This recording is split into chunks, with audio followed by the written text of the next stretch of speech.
likes of the Vice Chancellor of the University of the West Indies, Professor Hilary Beckles, former Ambassador Dr. June Suma, all of them presenting on this very important matter of reparations. Tuesday, the heads actually also met in plenary and discussed a number of issues, from climate change to the issues of reparations as well, the matters of health being faced across the region, the matter of the Caribbean single market and economy, the issues regarding the demographic situation in the region. All of these matters certainly being discussed at length. And finally today, the decisions being adopted and the closure of this meeting. We are awaiting the closing press conference of this meeting under the chairmanship of the Honorable Philip J. Pierre, Prime Minister of St. Lucia. And I believe we are actually going to be joined in by the Deputy Secretary General of the CARICOM community. He is a native son of the soil from St. Lucia over in Georgetown, Guyana, but he certainly has been very active in this event, none other than Dr. Armstrong Alexis. And I think we have him right here to give some context. Welcome, and of course, thanks very much, Armstrong, for agreeing to do this at very short notice, of course. Yes, thank you. Thank you very much, Cody, for having me. And I really want to thank you for the exceptional coverage that you have given to this event. You know, the CARICOM Conference of Heads of Government takes place every 6 months, and it's an ongoing thing for us. So some of us who are involved, we get used to doing this every 6 months, but for others, it comes around once every 7.5 years. So I'm really happy, as you mentioned, to be home, my own home country, hosting the 51st meeting, my own Prime Minister chairing that meeting. But as a Deputy Secretary General of CARICOM, I am also very grateful that one of our member states has done exceptionally well in the logistics and all the preparations for the respective delegations for this 51st meeting. There was quite a lot of discussion, and of course also perhaps some moves in terms of the expansion of CARICOM as well. We witnessed the accession of associate membership of Cayenne. What we call Cayenne in St. Lucia, but officially French Guyana. Yes. And tell us about that, though, that event in itself. Well, that was long in coming. I think that process, if I'm not mistaken, that process took over 8 years. And they were, as the president of French Guyana would have indicated in his speech, the accession speech, that there were quite a number of interactions. Former Secretary General Larocque would have visited French Guyana. Our current General Counsel, Lisa Shorman, and the team from the Foreign and Community Relations Directorate of CARICOM would have visited French Guyana. So it was long in coming. But one of the things for us as CARICOM is we recognize that the Caribbean community, despite the fact that it would have started off as a grouping of English-speaking countries in the Caribbean, islands and Guyana, Belize, ultimately Belize coming in. Whilst we had this British colonial heritage that bound us together, we are more than just the language that we speak. We are a Caribbean community. There is a lot that we share in common, and we have to look out for each other. No better way of doing so but to expand the embrace to include those who are not original English speakers, and to bring them into the fold of the community. We also had Martinique sitting for the first time. Martinique joined the community somewhere in between conferences. So whilst the accession was signed some time ago, it was President Lechimi's first meeting, and he too was very grateful for the opportunity to participate in this 51st meeting. Indeed, and it's an interesting point that you're making, that how the languages have shifted. I mean, if we were perhaps honest about the realities right now, the most populous language in CARICOM is actually Creole. Absolutely, because now we have French Guyana, we have Martinique, we have Haiti, Yes. we have St. Lucia, and we have Dominica.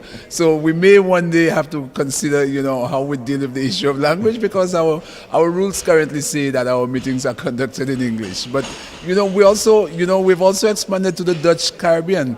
Suriname has been with us since the 1990s. Curacao joined in 2024 as an associate member. I know Aruba is knocking on the door. So we really are looking to bring our Caribbean brothers and sisters under one umbrella, so that we can advocate and speak as a single Caribbean civilization. One of the things that I always say, Curly, when I meet with the international community, whether it is at the bilateral or the multilateral interventions, I always say to people, we are quite capable as the Caribbean to speak on behalf of ourselves. We are quite capable in the Caribbean to advocate for the issues that confront us. What we need in the Caribbean is to speak as one voice, and to get those who have access to places that we may not have access to, so that they can join us in our advocacy. Not to advocate for us, but to join us in the advocacy that we are ourselves quite capable of putting forward.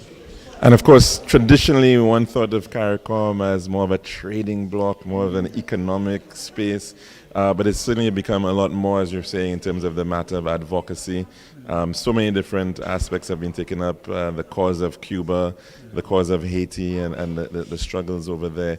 And of course, we're seeing now the likes of Trinidad and Tobago being on the UN Security Council, efforts as well in terms of Guyana wanting to host the Conference of Parties in 2030. So quite a lot of efforts in terms of raising the profile of the Caribbean as a place of discourse and negotiation. No, absolutely. I mean, you mentioned it, it started off as trade. It in fact started off as CARIFTA, right? The Caribbean Free Trade Area. And in 1973, CARICOM was birthed. But like you've said, we've now entered into areas that are much more than just trade. If we do get to host, if Guyana gets to host COP in 2030, that's going to be a huge accomplishment by a CARICOM member state. If we succeed in electing a CARICOM National as the Secretary General of the United Nations, that is going to be a huge accomplishment for this region. We have, for the first time, been able to occupy the seat of Secretary General of the OAS in the person of Ambassador Ramdeen, which happened only a couple of years ago. So the Caribbean region is really taking its rightful place in the international community. The Jamaicans have a phrase, we little but we talawa. We are small island developing states, but we are not islands without the capacity, without the capability, without the intelligence to be able to stand amongst the best and the brightest in this region. When we listen to young Raheem Joseph in his feature speech at the opening of the community, we must continue to have hope in our community, in the people of our community. And that is why CARICOM is so important to us. When we see young people showing up at the age of 6 to run a 5K, we have to say that CARICOM is in fact touching the lives of people. And with the words, in the words of the current chair, Prime Minister Pierre, this 6 months is really supposed to be about making CARICOM more visible and allowing CARICOM to touch the lives of more citizens of our communities, so that we can understand the work that goes behind such an organization. Deputy Secretary General Armstrong Alexis, thank you so very much for taking us and getting us that context as we just await the start of this closing press conference at the 51st regular meeting of the CARICOM Heads of Government. And I know you've got to run, yes, so thanks again. Thank you very much. The next time we do a part of that in Creole. Oh yes, it is a messy appeal. And of course, we are just standing by for the start, the commencement of that Heads of Government press conference, the closing of that meeting. I'm told that we're still awaiting that start. Of course, we'll be seeing at that press conference the chair, the Prime Minister of St. Lucia, Honorable Philip J. Pierre, but he'll also be flanked by the Bureau, which will include Dr. Terence Drew of St. Kitts and Nevis, and as well, I believe the representative from Suriname, the head of that delegation, will also be present for that meeting. It's going to be coming up very shortly. And of course, CARICOM, 16 million people across 15 full member states, another 8, I believe, associate members as well, many looking for full membership. There is an exciting period of expansion right now in respect of CARICOM, looking at embracing the efforts of the small island developing states right here in the Caribbean. Membership includes the likes, associate membership I should speak to, the likes of Curacao, the likes of Turks and Caicos Islands, the likes of Bermuda, the British Virgin Islands. These are all associate members. Of course, now Martinique and French Guiana in the mix as well. And we are still seeing some of the heads filtering in, and in fact, the Prime Minister of St. Lucia will be entering the ballroom just momentarily to begin that closing press conference of the 51st regular meeting of the Caribbean Community Heads of Government. The next meeting will in fact be the intercessional meeting in February, and that will be at Paramaribo, the capital of Suriname.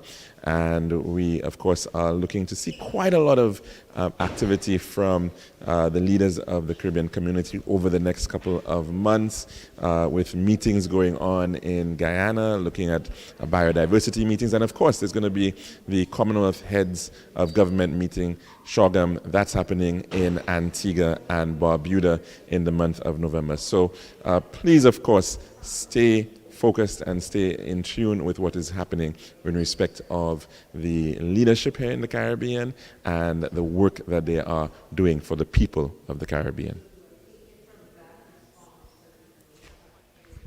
Prime Minister of St. Lucia and host of this 51st meeting.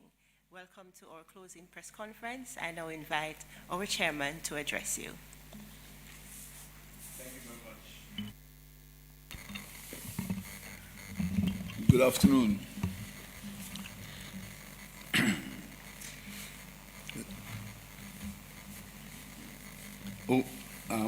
I would like to read a statement first and take some questions after.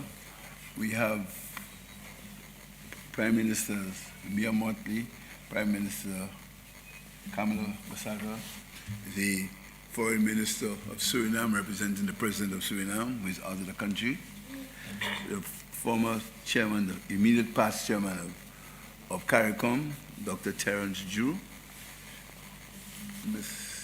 Dr. Carla Barnett, the Secretary General of CARICOM and the Communications Officer. Good afternoon, ladies and gentlemen. Over the past 4 days, Caribbean leaders have taken important decisions that will strengthen our community, improve the lives of our people, and position CARICOM to meet the challenges and opportunities ahead. Today, I'm pleased to share the key outcomes of our discussions. I'm pleased to serve as chair of the Caribbean community and to welcome my colleague heads of government and heads of delegation to this 51st regular meeting of the Conference of Heads of Government of the Caribbean Community, CARICOM, here in St. Lucia. I sincerely hope that colleagues and delegations enjoyed their time on our island and had an opportunity to experience St. Lucia beyond the meeting places. This week, every member state and associate member was represented by its head of government or designated head of delegation. I extend my appreciation and gratitude to all my colleagues who made the time to attend and to actively participate in our deliberations. I also wish to thank our delegates for their interest, their dedication, and commitment throughout the past 4 days. Their contributions enriched our discussions, strengthened the decisions we have taken together. On the margins of the meeting, several important activities were held. The 19th CARICOM Road Run Walk. More than 250 professional athletes, amateurs, and recreational runners representing 15 countries and territories participated in this year's events. The CARICOM Road Run Walk continues to promote friendship among Caribbean people while highlighting the importance of healthy lifestyles, physical activity, and good nutrition. The CARICOM Youth Forum, hosted by the government of St. Lucia and the CARICOM Secretariat.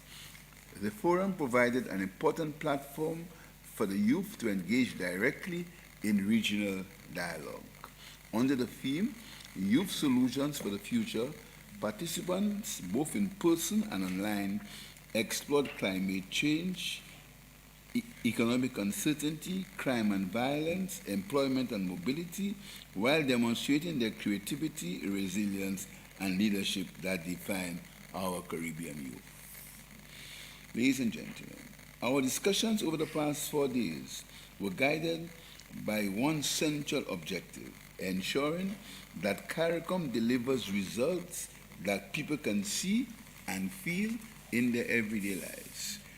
During our deliberations, heads of government focused on the issues that matter most to the people of the region.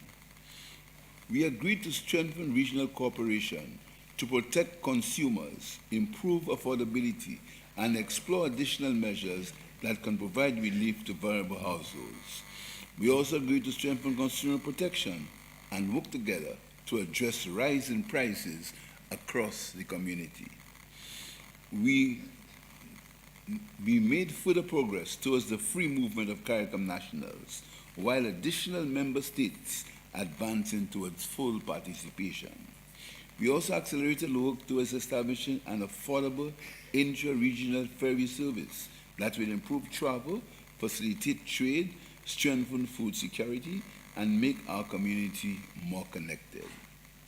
On food security and economic resilience, we reaffirmed our commitment to the Vision 25 by 2025 plus 5 initiative to reduce the region's food import bill and strengthen agricultural production. Recognizing that technology will shape our future, we also agreed to establish a regional Blue Ribbon Commission on Artificial Intelligence to guide the development of policies that will enable the Caribbean to benefit from AI while responsibly managing its risks. We reaffirmed our commitment to limiting global warming to 1.5 degrees Celsius and to advancing and to advocating for the special circumstances of small island developing states. We also agreed to advance a regional insurance and reinsurance strategy to better protect our people, infrastructure, and economies against hurricanes and other natural disasters. On health, we endorsed stronger regional cooperation, including enhanced preparedness for emerging public health threats and expanded access to specialized healthcare services across member states. We approved the CARICOM 10-point plan for reparations, a manifesto for the common enlightenment, and agreed on several initiatives to advance the region's reparations agenda, including strengthened collaboration with the African Union, a strong CARICOM presence at the Common Heads of Government meeting later this year, the third regional conference on reparations in Barbados, and the unveiling of the Newton Enslaved Burial Ground Memorial in Barbados. We also welcome French Guiana as CARICOM's newest associate member, following the recent ascension of Martinique. This marks another important step in expanding and strengthening the Caribbean community. Heads of government reaffirmed our continued support for Haiti as it works towards restoring peace, security, and democratic governance. We also agreed to continue coordinating humanitarian assistance to both Haiti and Cuba. Coordinating a meeting of this nature is no easy task. I therefore wish to express my sincere appreciation to the National Planning Committee and the CARICOM staff and the staff of the Ministry of External Affairs in St. Lucia and the Office of the Prime Minister. The decisions we have taken this week reaffirm that CARICOM remains united in purpose and determined in action. Together, we'll continue building a Caribbean that is more resilient, more prosperous, more connected, and better prepared for future generations. I thank you. Thank you, Chair. We'll now open the floor for questions. Our protocols from this engagement are: we will have one question from each person so that we can have as many of your colleagues asking questions as we can accommodate in the half hour that the Chair has available for this engagement. We ask that you press the button on to open the microphone. We'll have one question from each side of the room and then from colleagues online. As usual, we start with a question from the host country.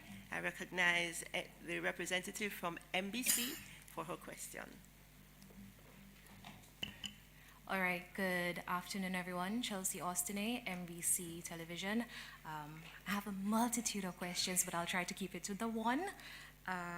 We're going to stick on program here.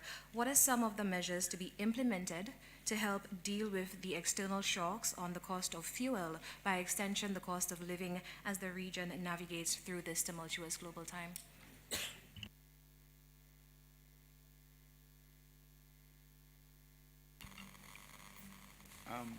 Well, we discuss the cost of living. As you know, the cost of living is something that impacts on all of us. Every island is suffering from an increase in the cost of living. What we decided to do is we decided to share experiences among ourselves. Several islands have taken certain measures to reduce the cost of living in their various areas, in their various islands. But there is one factor we have no control over, which is the price of fuel. We have the price of oil, basically. We have no control over the price of oil. But what we've done is that we've shared experiences. Some islands, as like St. Lucia, we've removed the VAT on certain items.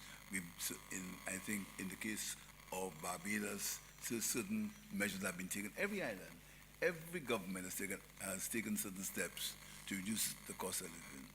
But the main fact, which we have to consider, is we have absolutely no control over the price of oil. This is the variable that we have no control over. As Prime Minister Motley is in the Caribbean Single Market Economy, the head Prime Minister, I don't know whether she wants to.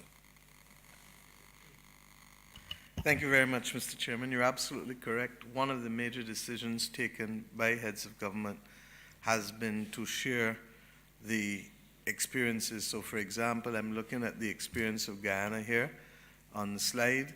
I'm looking at the experience of Barbados here on the slide, so that we are sharing with each other the measures that we've taken. Invariably, those measures relate to reduction of taxes on the fuel imports, making adjustments to the cost of freight. In our case in Barbados, we've also determined that for the charging of taxes, we would use FOB rather than to use the costs including insurance and freight, which would simply inflate the cost of goods.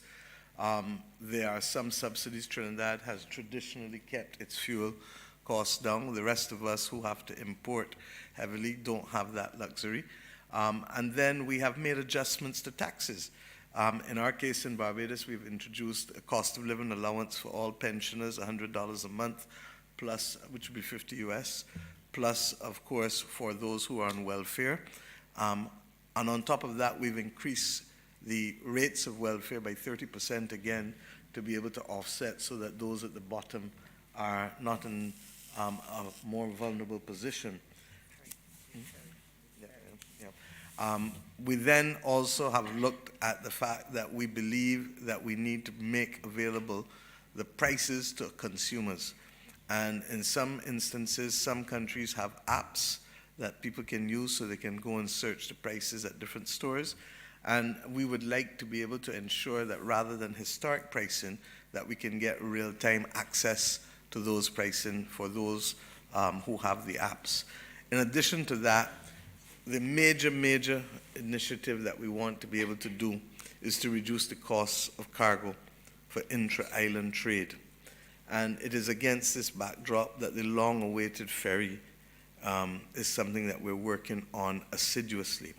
But Prime Minister Prasad Bisesa has also agreed that pending the private sector arrangements, which may take as long as a year because they have to source vessels, while we do the regulatory work, hopefully between now and the next 3 months, that Trinidad and Tobago has had a history of using ferries between Trinidad and Tobago. I think you said you have 5 ferries, and we are now about to enter discussions, Prime Minister Friday from St. Vincent and the Grenadines, Prime Minister Prasad Bisesa, and myself as lead on CSME, to see how best we can utilize one of the Trinidad vessels as a proof of concept while the private sector procures.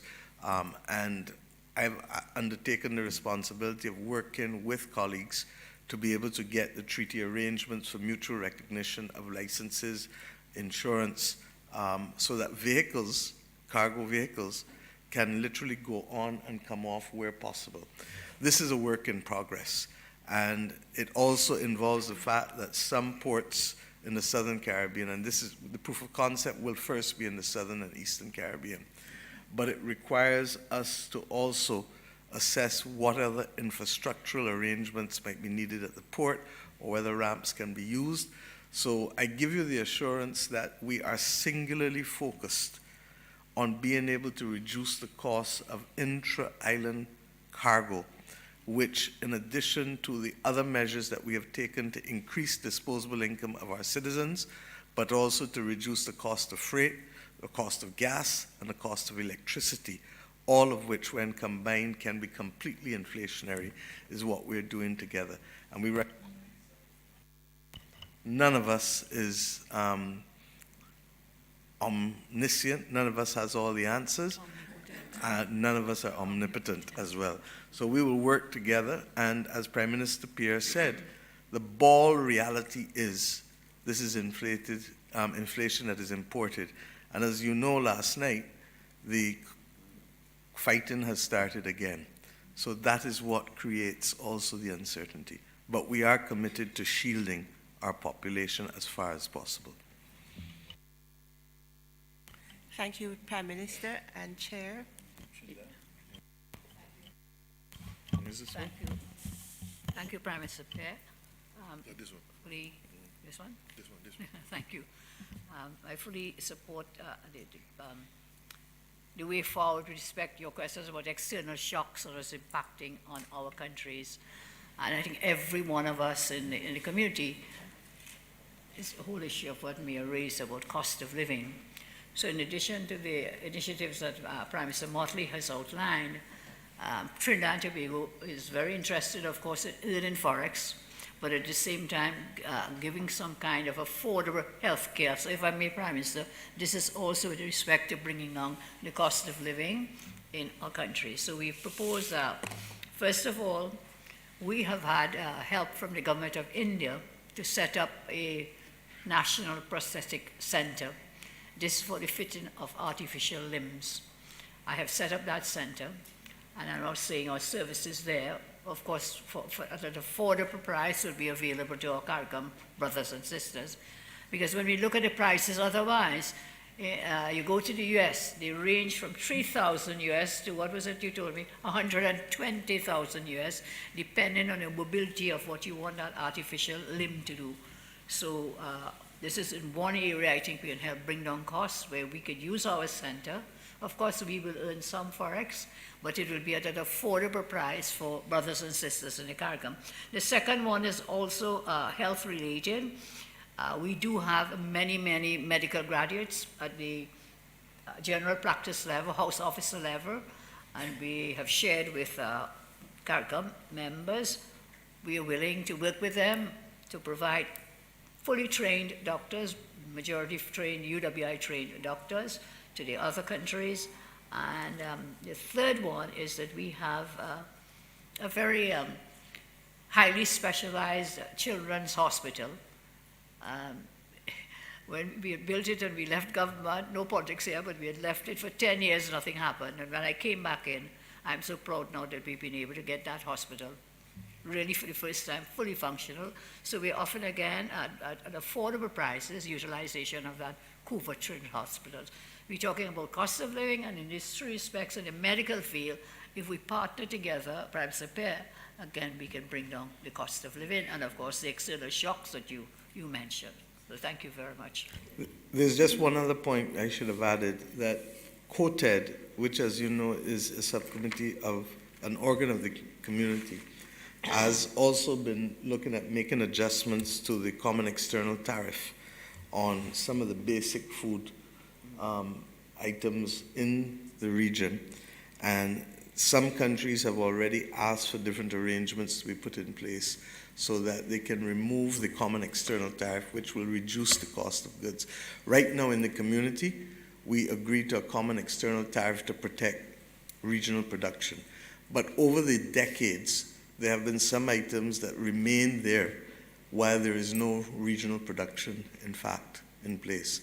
So we're trying to clean up all of that, because ultimately, if we sweep every corner clean, we will be able to have cumulative reductions in the cost of living. Thank you.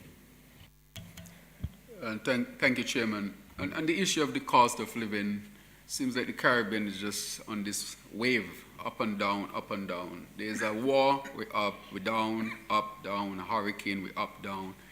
And we suffer these shocks mainly because a lot of what we consume, we import. But we have come to realize, well, as from St. Kitts and Nevis' perspective, that the fundamental issue is energy. And we've also recognized that we don't have an energy issue. We have an energy harnessing issue. We have wind, we have solar, we have geothermal, and we have wave. And we have started to invest heavily in these. And there's nothing that can really stabilize our economy or transform our economy or deal with this constant up and down, like stabilizing our energy sources and our energy situation. And so I think, speaking at the OECS meeting with respect to the private sector, I mentioned that because they showed a chart of about $70-something billion as a result of buying products, petroleum products. And I asked myself the question, why is it we can't cut into that $70-something billion and we are concentrating on the $6-point-something billion? Cutting into that with renewable energy can really help from our perspective to transform the Caribbean, to transform the region, and help us to get on a sustainable path of really managing the cost of living of all of our people here in the region. So that is one of our proposals that we are putting forward. And finally, to say we have a 50 megawatt solar plant that we have on tender, which will start within the next 9 months. We have geothermal, which will give us initially about 30 to 45 megawatts of energy with a potential of 1 gigawatt of energy, which we have signed with Icelandic drillers already, which we intend to be an extremely large production of solar energy, which we intend to share through undersea cable with other countries around, like Antigua and Barbuda, to help to carry down their significant cost of energy, hence their cost of living. So we're looking at short-term interventions, medium-term, and I think the Caribbean, it's time we get off of this up and down situation and stabilize us for the longer period. Thank you. Thank you, Chair, Prime Ministers. Our next question will be from this side of the room. I recognize the UK Guardian, and in the meantime, I ask colleagues online, if you would like to ask a question, please use the raise hand function so we can recognize you next. UK Guardian. Thank you. Natricia Duncan, Caribbean correspondent for The Guardian. This question is directed to Prime Minister Motley as chair of the Prime Ministerial Subcommittee on Reparations. So there has been significant pushback from UK parliamentarians on the issue of reparations, with threats from parties to impose visa bans on countries asking for reparations. And recently, one prominent UK politician saying that it is, in fact, the Caribbean who should be paying the empire for its effort and contributions. How is this resistance affecting the movement, and what is the strategy to address it, especially going into the Commonwealth Heads of Government meeting? Thank you.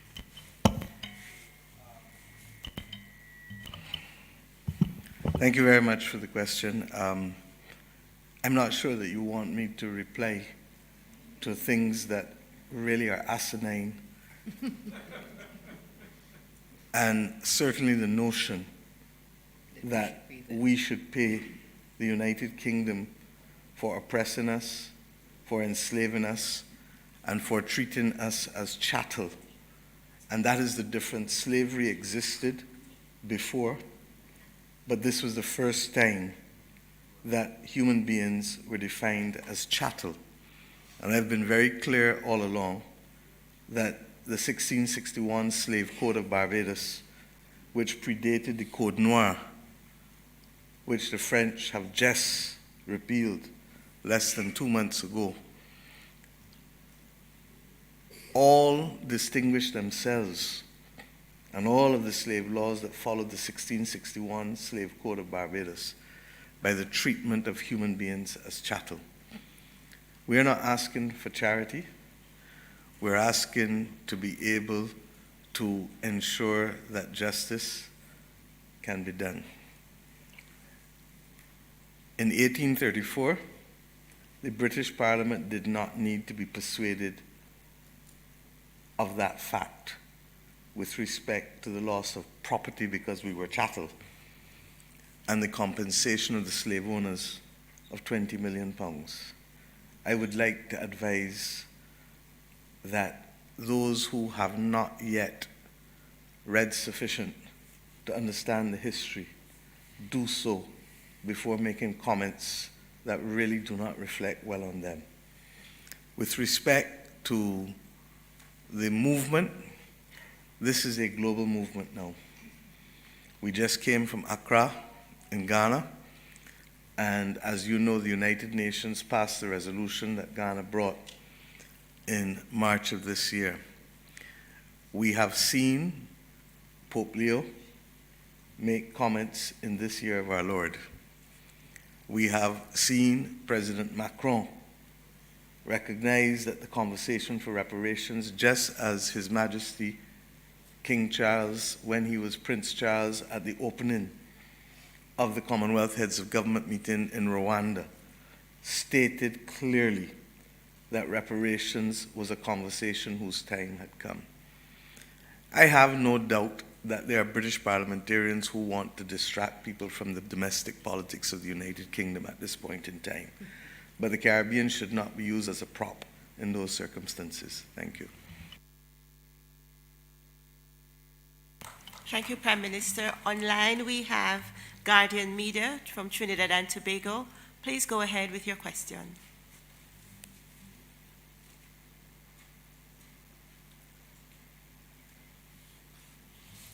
Please unmute your microphone. Ramdeo.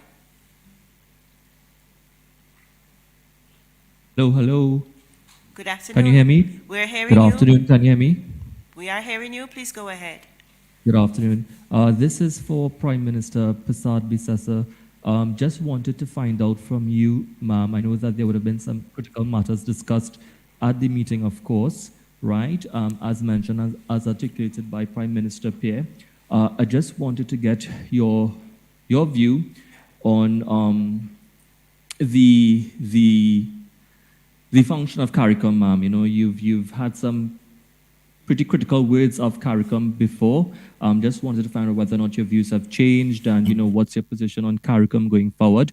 I know there was talks that it was once described as an unreliable partner. Just wanted to get your views on whether or not your position has changed.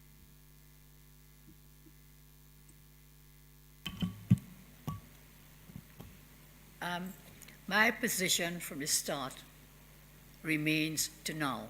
And that position has been, whilst I would have leveled some concerns about the operations of the CARICOM, I have always said Trinidad and Tobago remains committed to the CARICOM. We have unwavering support to the CARICOM for us to work together to better the region and, of course, all our citizens. So I have not changed in that position. However, some matters discussed in the recent days, I think we've been able, through the chairmanship of Prime Minister Pear, and of course with the cooperation of the other heads, that we've been able to iron out some of the concerns I had. So my position has not changed. I remain committed to the CARICOM. We will have issues from day to day, from time to time. In a family, you have issues of concern, and my position is that we must raise them. We must not put our heads down in the sand like ostriches. We raise them when they are and try to find resolutions. So we've been able, in this 51st CARICOM heads meeting, to iron out some of those differences, and I think we are better as we go forward. So thank you, Jesse, for your question.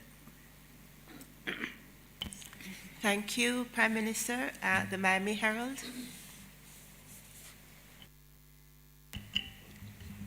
Thank you. I'm hoping the heads who are here can talk about their efforts with Venezuela in terms of, what assistance we've been able to provide. But my question actually has to do with Cuba.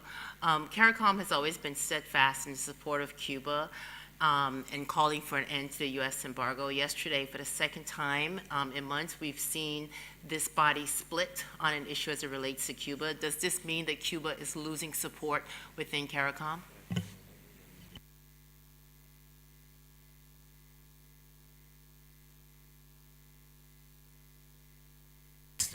We are closest to Venezuela, 6 or 7 miles, so whatever happens in Venezuela impacts what happens in Trinidad and Tobago. Just last night, we had a lengthy discussion at 2 a.m. this morning, Mia. Yes. Some of us as heads are discussing this very matter of what's happening with Venezuela, given the devastation that they faced. First of all, immediately those things happened, many of us in the region were holding meetings. Whilst it was happening, we had heads meetings and taking place and sending personnel. So instantly we addressed the really human woes based on the earthquakes, not even just one. Thereafter, we worked in the region for sending supplies, relief personnel to Venezuela. Indeed, tonight, when I go home, we'll be sending off an entire ferry, the Guardian's Passage, going off to Venezuela, loaded with supplies for the people of Venezuela. I know Guyana has done the same, Barbados has done the same, and many of the nations have been really stepping up to give assistance to our colleagues and the people of Venezuela. So I will deal with Venezuela unless you have more, ma'am, and me will deal with Cuba. Chairman, me as well. But I will say on Venezuela that I think Guyana is coordinating a ferry, and there are 88 containers going from the majority of members of CARICOM on that boat that Guyana has coordinated. Barbados, through the RSS, would have sent in people within 48, 72 hours, I believe, to be able to help with the rescue efforts. And we have also sent in, Barbados has one of the few certified field hospitals in the region and the Americas. We deployed it to Jamaica for 3 months after Hurricane Melissa.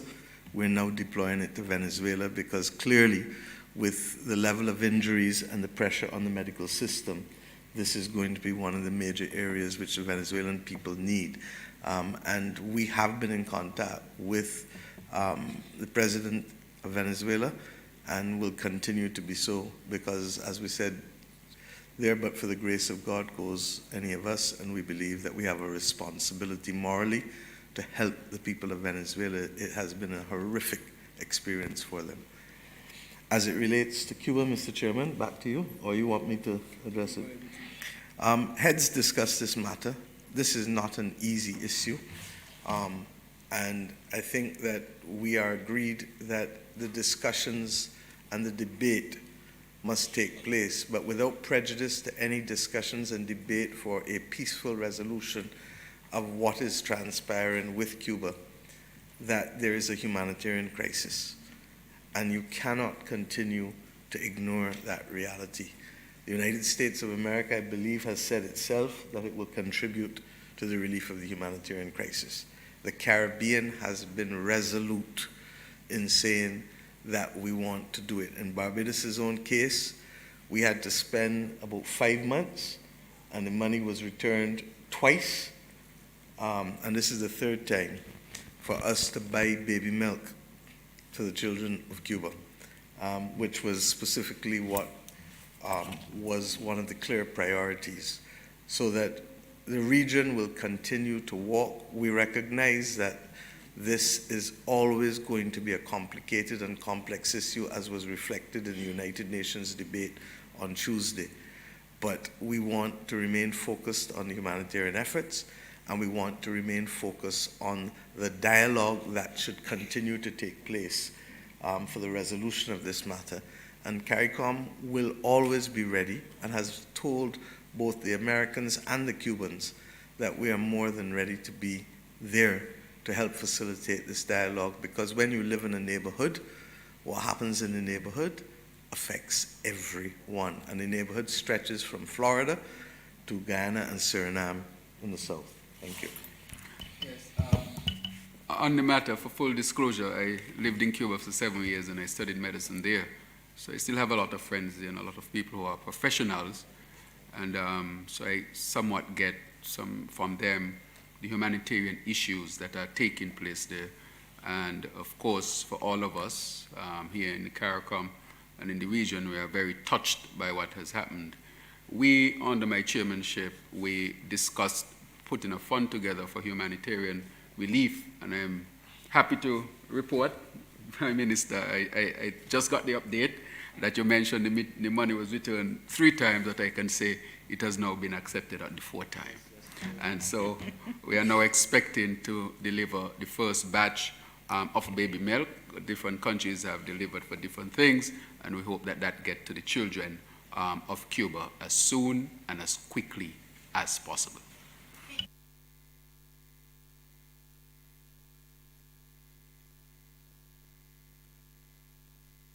It was the money that was sent back. Because of the sanctions and the different areas, it is almost impossible to be able to deliver it.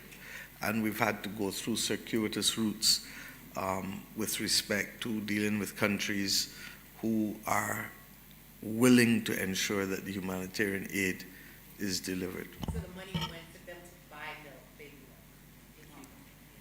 Yes, not in Cuba, because there's no baby milk in Cuba. It's being to buy the milk, then to send the milk to Cuba. But nobody's going to release the milk without payment. And because we are shipping it to Cuba, therefore the process goes through enhanced due diligence. Okay? But humanitarian relief comes above everything else, because none of us can give back life to anybody. Thank you, Prime Ministers. CMC? Thank you very much. At the head table, we would all agree that the situation in Cuba is as a result of a United States policy vis-a-vis regime change. But I said that in order to preface my question. My question is about the United States policy with regards to refugees, or people from what they term third country migrants or refugees. The United States is going about it by going with individual countries in the Caribbean. And I know for sure that there are some Caribbean countries that would prefer that the region negotiate that issue as a collective. Was that discussed? And if so, what position has been adopted?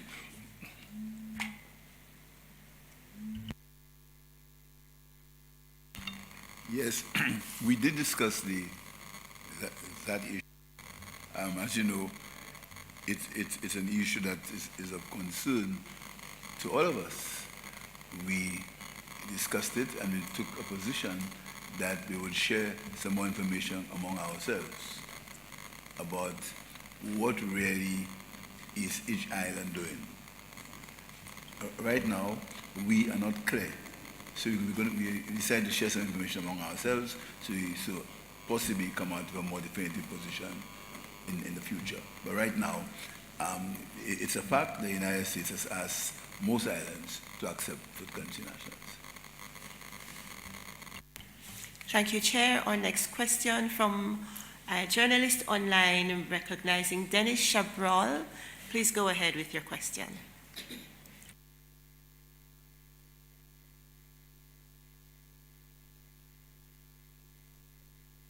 Mr. Chabrol?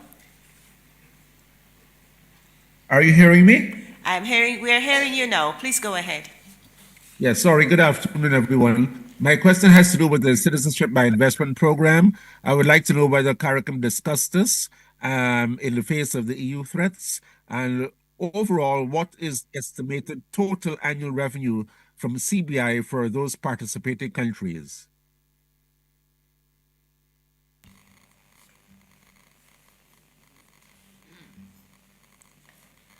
CARICOM did not discuss the CIP program.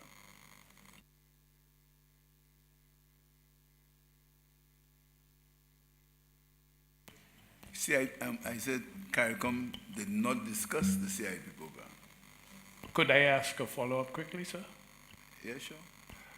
On what basis did CARICOM decide, given the fact that we now know for sure that the European Union, for example, has decided that, look at Antigua and Barbuda. They've given Antigua and Barbuda a position up until June 2028 to either do away with the CBI or they will impose visa restrictions. The United States has already put visa restrictions on Caribbean countries. Is it that we take that the CBI is no longer a relevant issue for Caribbean countries? Well, the CIP program only exists in a few islands of CARICOM. St. Vincent, Grenada, St. Lucia, Dominica, Antigua, and St. Kitts. So we see it more as an issue that we discuss among ourselves, and at the larger CARICOM level, it was not discussed. Yes, it was not discussed because we are the only, but I'll tell you what, we've been trying our best to follow best practice. We've been trying our best to ensure that all the requirements that we asked for, we've met them. The latest requirement that we have a unified regulatory body. We've done that through the Eastern Caribbean Central Bank. All the due diligence procedures that we are asked to do, we take these steps. But each country has a right to impose its own domestic policy, and we are in no position to tell anybody what to do as far as their domestic policy is concerned. So regardless of what we do, if Europe decides that they don't want us to have a CIP program, that's what is going to happen. Each country has its own domestic policies, and if for their own reasons that is decided by Europe, by countries in Europe, that they do not want a CIP program, there's literally nothing we can do under these circumstances. But we're going to follow all what they've asked us to do. And we've gone, and in terms of history, we have been there before. We've done what we do. We took all the steps as far as our bananas were concerned, and we still lost treatment of our bananas as far as our sugarcane is concerned. So we've gone there before. We've been there before, and we've always survived, and I'm sure we'll continue to survive. Thank you, Chair. We are just about out of time, sir. We'll take our final question from the room, from Al Jazeera to my left. Thank you. Thank you. My name is Josh Rushing. I'm the senior correspondent for a show called Fault Lines on Al Jazeera English. We've been investigating the disappearances of two St. Lucians, Ricky Joseph and Nafi Williams. All evidence points toward their deaths being caused by a U.S. boat strike on February 13, 2026. Experts have told us that these extrajudicial killings amount to murder. The families who we've spent time with say they have little hope of justice. So my question for you, Prime Minister Pierre, and then I have a question broadly for everyone, but for you is, for these families, what should justice look like in this situation?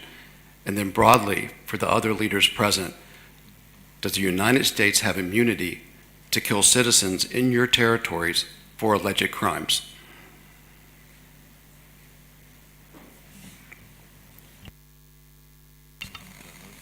I've answered that question before. I've answered it before, and my friend Dale Elliott has asked me that question before. I'll give you the same response that I gave him. We are very concerned about the loss of life for anybody, particularly these people who lost their lives at sea.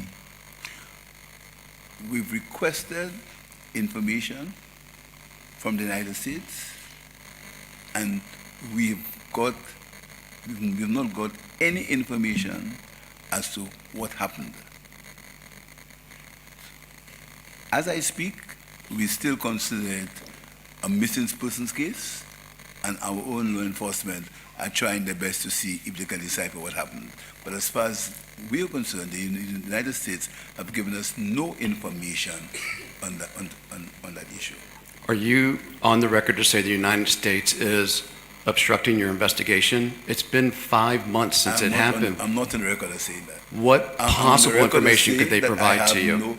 I'm on the record as saying that they've given us no information. What possible information could you get from the United States so you could proceed with your investigation?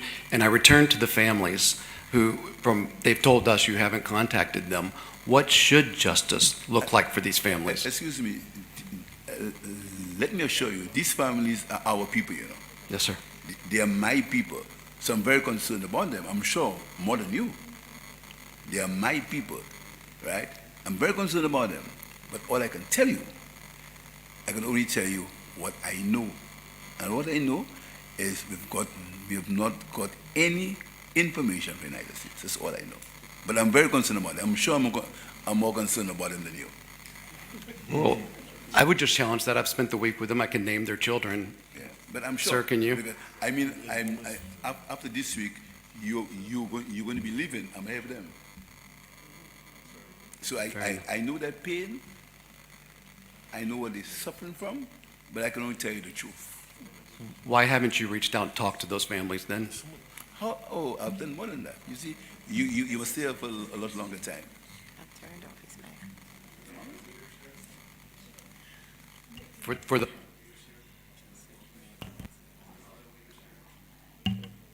For the other leaders. Can I intervene? Because earlier, with respect, you did ask me the same question about nationals or citizens of Trinidad and Tobago. All our investigations, our local law enforcement, everything, nothing has given us any evidence of the alleged murders, as you're calling them, and we don't, and I'll come back to that in a moment, of the alleged killings of these persons being national citizens of Trinidad and Tobago. Several months, I asked you, what you're talking is a new one? No, you told me several months ago. We have been able to find nothing within our own investigative due diligence that they are TNT. But the second issue is you said that you are labeling these, and there are those in the world who are, Prime Minister Pierre, I say I agree with you, any life lost is one too many. But, you know, it is your view or the view of those who've asked, your bosses sent you, whoever, that they are murders. No, we were very careful. We got legal advice, and we are not labeling them, whether it's St. Lucia, whether it's Titi, whoever it is in these boats that are, the gunfire is going on, whatever is going, our legal advice has not been that they are murders. And I can only act within the rule of law based on the legal advice that we have received. So I thank you, sir, for your question. I can say, from St. Kitts and Nevis's perspective, we believe, like our colleagues, in the rule of law. We believe everybody is innocent until proven guilty. Those are the principles on which our justice system and we consider them to be fundamental rights of our people. So in a broad sense, that is where we stand as a country. You asked for every one of us to speak, and we will speak because you have come clearly with a view to prosecute.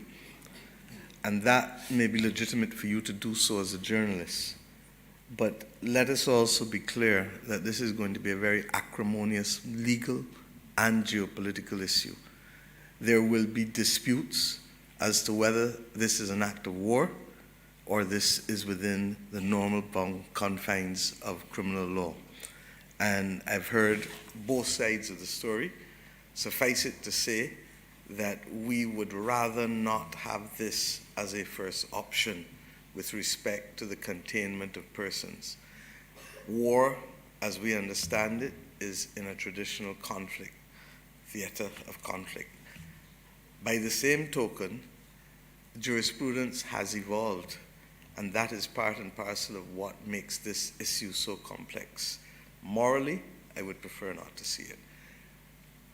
If there is engagement between the parties militarily, they're allowed to be able to take proportionate action. So let us be very clear that Barbados always believes that there are better ways to deal with things rather than through the loss of life, whether it is the war in Gaza, whether it is internal conflict elsewhere. Thank you.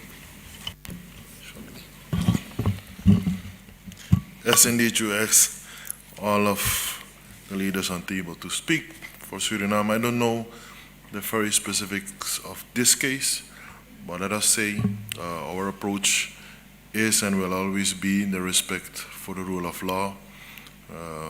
We are living within a world where we do need to oblige also the international law, the commitments, and human rights.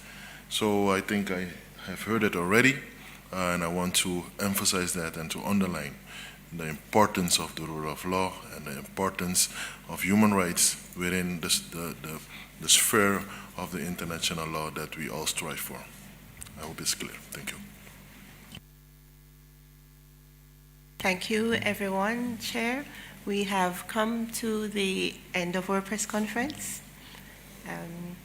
We thank you very much for your leadership and participation, and to all heads of government present and the Secretary General, thank you very much. Thank you, members of the media.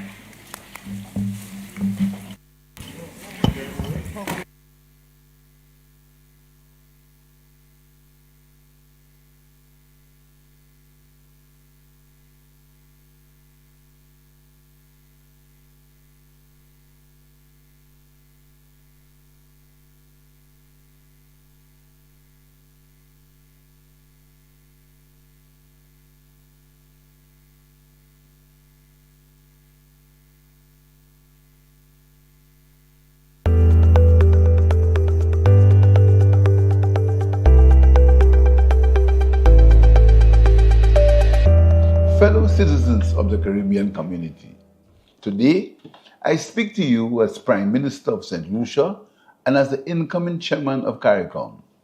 I accept this responsibility with humility, determination, and a deep sense of service to the people of our region.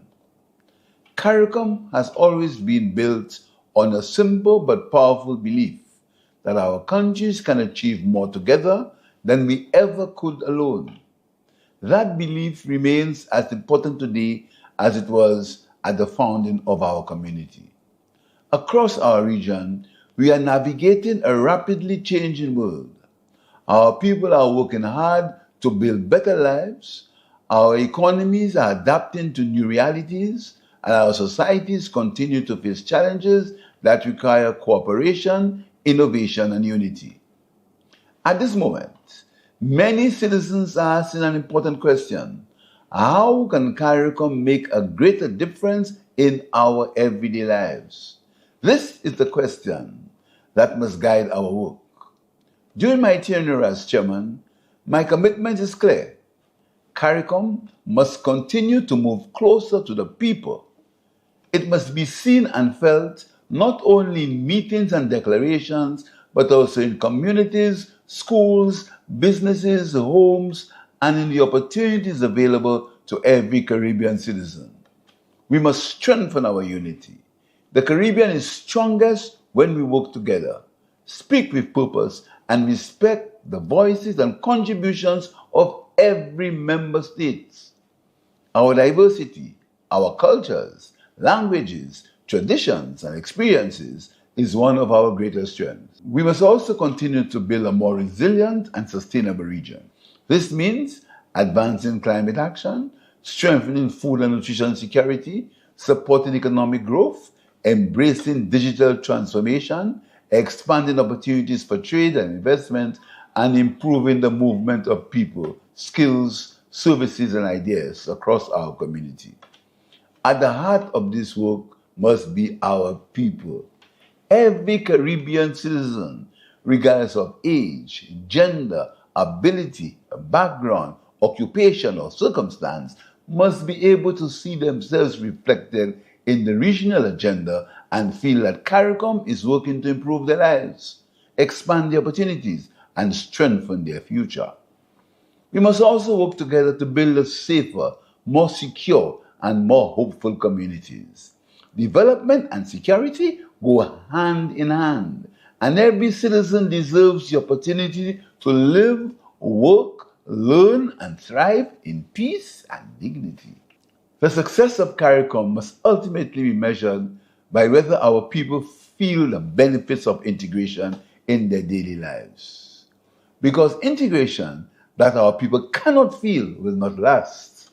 Together, we can build a Caribbean community that is more united, more inclusive, more resilient, and more prepared for the future. Let us move forward together from resilience to renewal and revival in solidarity with the people of the Caribbean. I thank you.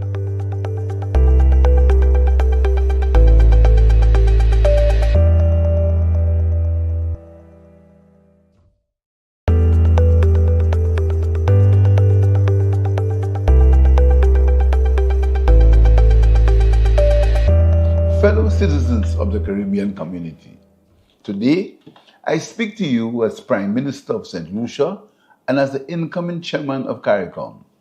I accept this responsibility with humility, determination, and a deep sense of service to the people of our region. CARICOM has always been built on a simple but powerful belief that our countries can achieve more together than we ever could alone. That belief remains as important today as it was at the founding of our community. Across our region, we are navigating a rapidly changing world. Our people are working hard to build better lives, our economies are adapting to new realities, and our societies continue to face challenges that require cooperation, innovation, and unity. At this moment, many citizens are asking an important question: how can CARICOM make a greater difference in our everyday lives? This is the question that must guide our work. During my tenure as chairman, my commitment is clear. CARICOM must continue to move closer to the people. It must be seen and felt not only in meetings and declarations, but also in communities, schools, businesses, homes, and in the opportunities available to every Caribbean citizen.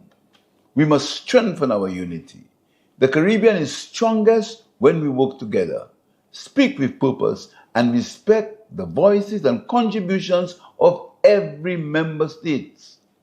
Our diversity, our cultures, languages, traditions, and experiences is one of our greatest strengths. We must also continue to build a more resilient and sustainable region. This means advancing climate action, strengthening food and nutrition security, supporting economic growth, embracing digital transformation, expanding opportunities for trade and investment, and improving the movement of people, skills, services, and ideas across our community. At the heart of this work must be our people. Every Caribbean citizen, regardless of age, gender, ability, background, occupation, or circumstance must be able to see themselves reflected in the regional agenda and feel that CARICOM is working to improve their lives, expand their opportunities, and strengthen their future. We must also work together to build a safer, more secure, and more hopeful communities.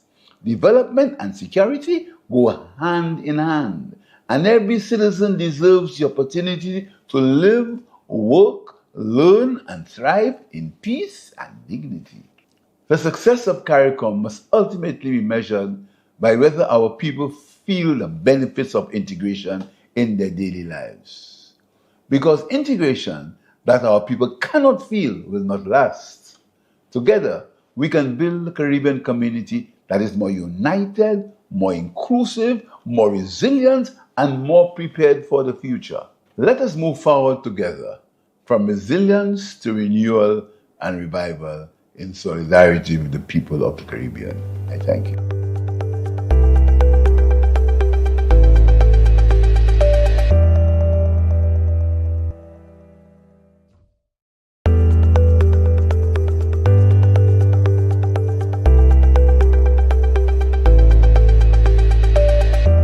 Fellow citizens of the Caribbean community, today